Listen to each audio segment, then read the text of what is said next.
Should cybersecurity staff have longer notice periods? Over the years, I've seen notice periods range from 1 day all the way up to 12 months. Now, normally the longer notice periods are reserved for people in the upper echelons within a business, the C-suite, CISOs, C-level, managing directors. Now, I've also seen people who are probably more in the middle of the road of their career, maybe 5 years or between 5 and 10 years, maybe in a pen testing role, incident response, also have 12-month notice periods. And I don't deem that to be excessive or even restrictive, depending on the sector that they've come from. So if you're in the RAF, it's quite common to see a 12-month notice period, or any other government agency for that matter. I've also seen these notice periods negotiated down on receipt of a job offer as well. Now, for most private sector companies on the market, the notice periods tend to be between sort of 4 weeks and 12 weeks across the board.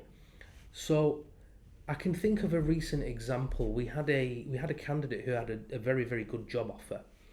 He's a pen tester with 5+ years of experience. He turned the job offer down, even though it met 9 out of 10 pieces of his criteria, what he was looking for in a role in a company and what have you. And the reason he turned it down is because there was a 6-month notice period attached to the job.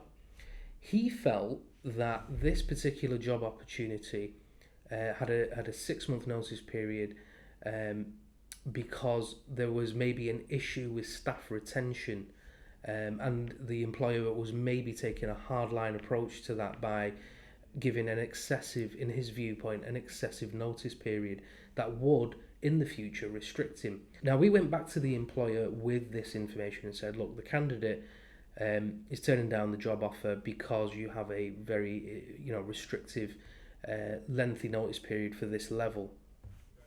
The client decided that they weren't going to budge on that and were quite happy for him to turn that down, and they moved on and are now looking for another candidate.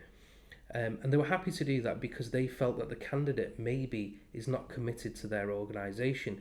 Now, from both viewpoints, empathising with the candidate, empathising with the client, I can see that there are valid arguments on both sides. If you are in the position of formalising a job description or want to have a think about what the appropriate notice period and what the valid reasons for that might be on choosing a notice period, then definitely have a chat with me. Give me a shout. I've got tons and tons of information on hundreds of companies who all hire for cybersecurity staff, what their notice periods are, and in a lot of cases why they have come to that decision of picking a particular notice period. I hope the video has been insightful. Please contact me on info@westpointrecruitment.com if you'd like to carry the conversation on further, and I'll speak to you soon.